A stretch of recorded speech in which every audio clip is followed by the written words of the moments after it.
All right, everyone, welcome to this week's weekly-ish meeting for recovery. Today's April 7th, 2022, and what we're going to be talking about today is some stuff that we did last week, the ground test that we had this Wednesday, the data processing for the parachutes, and some other updates, and then we're going to be talking about what's going to come up this week. So from last week, it's pretty much the same slide as the one for the general meetings. We just had the test for the parachutes.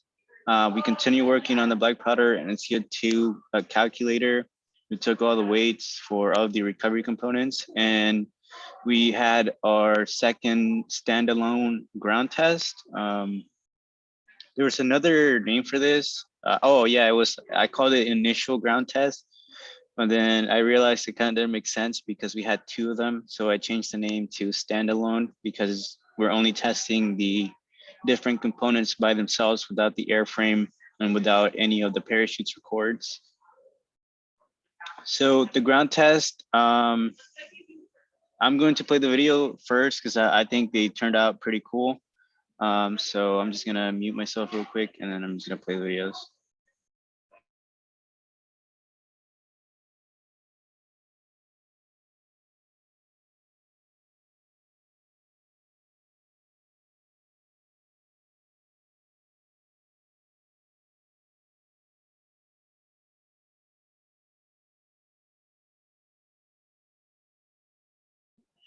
So as you can see, that's the CD3 working. I thought it was pretty cool, especially because last time we had a ground test, we weren't able to see anything working. And this time there was like a lot of anticipation of just seeing something work. So it was pretty nice seeing the CD3 works pretty well. I think obviously since it worked, we did a really good job with the assembly and everything. So I guess going back to the ground test, what we're trying to test was the CD3, the black powder charges, and the tender descenders. Now for the CD3, it was the first thing that we tried testing and it went pretty good. We didn't have any trouble with the assembly. And that's because it was already done since last time, but like connecting the E-match and all that went pretty well and it worked perfectly as you can tell by the videos. And now the black powder charges is another story. So what happened was that whenever we made these centrifuge charges, we cut the E-match way too short. And that was my mistake. And I take responsibility for that because I didn't realize that we were going to be connecting the wires to the flight computer. Usually when we did ground tests, we connected the wires to the bulkhead terminal. We were able to cut the wires. And when we made those, I didn't think about the fact we were not going to use the bulkhead. So because of the wires being so short, it wasn't safe to test the black powder charges. Now, the thing we tried doing the first time was just twisting the copper ends with another E-match wire. So like we took one of the E-matches that were there, the really long blue and white ones, and we cut just the wires and we left the tip alone. And we tried twisting it on the ones that were connected to the black powder charge. We tried that, and then we tried igniting the charge. It didn't work. And then after that, we tried soldering the wires together to see if it would work that time, and it still didn't work. As far as I can tell, or actually, avionics worked perfectly. They tested a little Christmas light to see if it was working, and it was. So that means that our system failed. So the thing that I was thinking fell is either the E-match wire or the E-match tip. And and we'll talk a little bit more about how we're going to determine what failed exactly in the next slide. But some of the things that we took away from this test is that we shouldn't cut the e-matches until necessary. That could have probably made it so the charges work, and it honestly could have saved us a lot of time because we spent a significant amount of time trying to get the wire to work. And another thing I also overlooked was not bringing the long e-matches. I only brought the short ones, but I'll edit the checklist to include both the short and the long, just in case we need any of them. We have them for the ground test, and we don't have to like scatter and try and twist the wires or like solder, especially for competition. That would be pretty bad. And then finally, the tender descenders. We spent so much time trying to get the black powder charges to work that we decided not to test the tender descenders and just call it a day.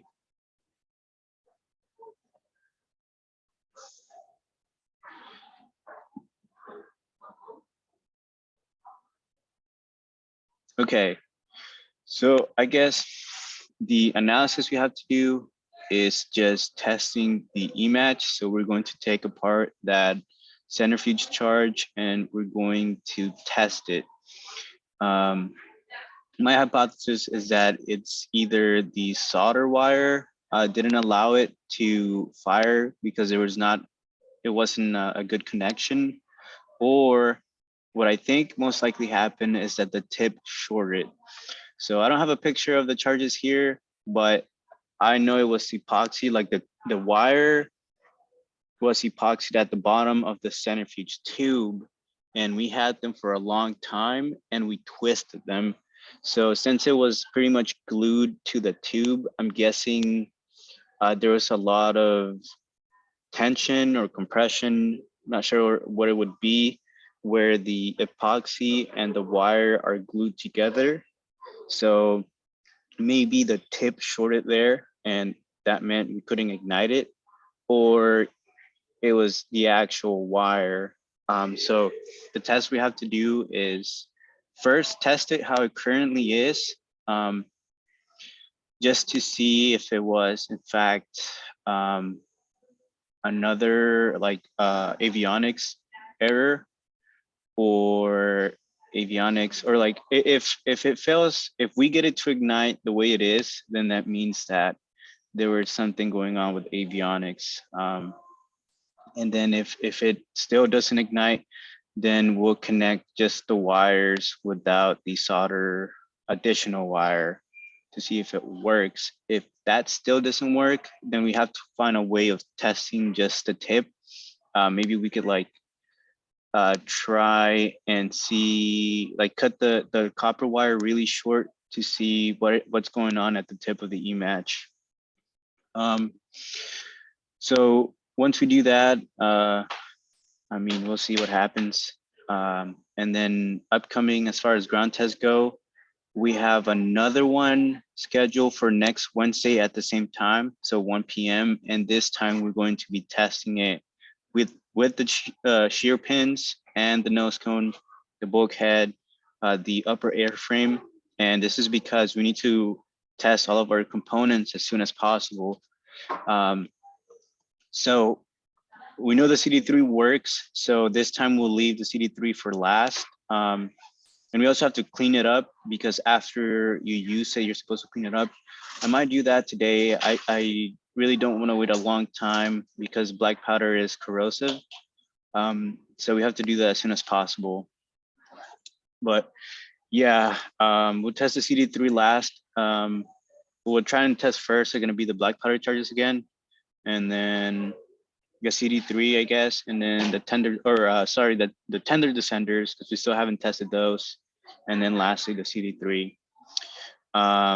And we have to remake the black powder charges to have the really long black and white e-matches, and we're not going to cut them because there's a lot of black powder, and number one, we want to be safe about it. We don't want to have somebody like standing really close to black powder charges. And number two, hey, Juan Carlos. Number two, I guess we just want to test if the length of the wire has any effect on the ignition of the charges. I'm not an electrical engineer, but I think that as the wires get longer, there's an increase in resistance in the wires. So that might have to do something with it. We'll see. Now for the data validation for the parachutes. So this is like pretty similar to what I said during the general meeting. So we just have to make sure that the average descent rate of the parachutes is similar to what we got from the calculator here. And the way we're going to calculate that is we're going to take the camera's frame per second rate, which if at least on an iPhone, if you just like click the information button on a video, it tells you the camera frame rate. And then you can count the number of frames to get the exact time that you're looking for.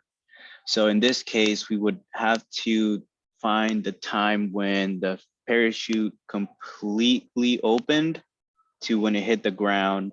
I feel like that's going to be a little subjective, especially because it's a video, and it was like all the videos are kind of far apart, so it's kind of hard to tell when exactly it's open completely.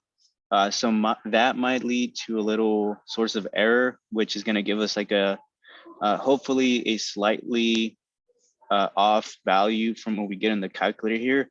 But as long as they're not too different, I think we should be okay. And once we do that, then we have successfully validated our parachutes. And then other updates, the calculator here, as you can see by this picture, it's kind of starting to get really clustered and messy, but it's almost done. And once it is done, I think there's only like, there's a really complicated formula that Scott used for the first part here that we have to redo on the third part here.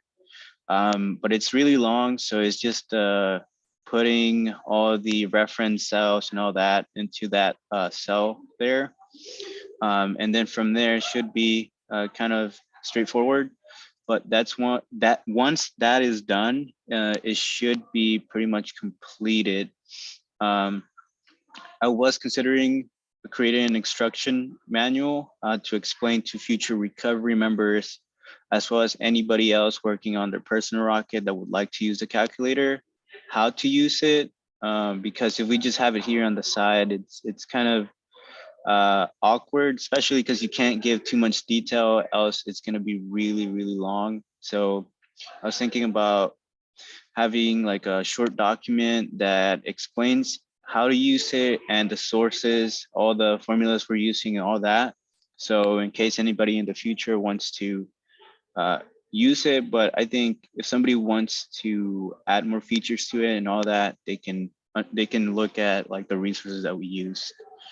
As you can tell, yeah, I was also thinking about starting to create different versions. Google Sheets allows you to save different versions of the same document. And the reason I wanted to do that is because we might change, like the nose cone or something else might change, you never know. And it's really helpful to have all that saved. So you can reference it in the future if you're trying to look something up. Or for example, for the snatch force calculator, like the weight of the rocket is changing. Like maybe the air density, like our apogee is significantly lower, so we have to change the air density, all that. We can reference the previous versions to see how much like everything is changing. And as you can tell, there's kind of lots to do right now, especially because of the ground test and now having to find out what fell during the black powder charges. There's lots to do, so I would greatly appreciate some help. If y'all want to volunteer for assignments, that would be great. But I am planning to hand out some of these smaller tasks like fixing and finishing the calculator, updating the procedures documents for all the ground tests, and adding like a section about lessons learned. All of that can be done outside of the lab.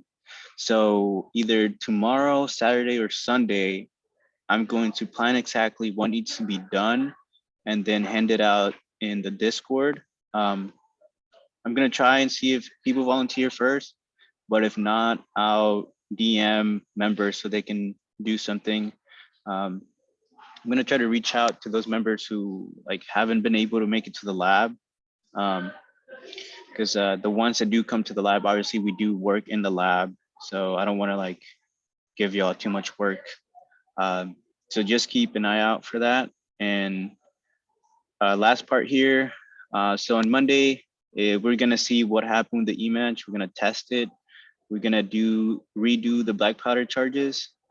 Um, we might do this if we have time, but it might be best to just like hand it out as an assignment to people to do outside of the lab. Then Wednesday, we're gonna have the ground test, and then, oh, well, I already mentioned the assignments. So is there any questions?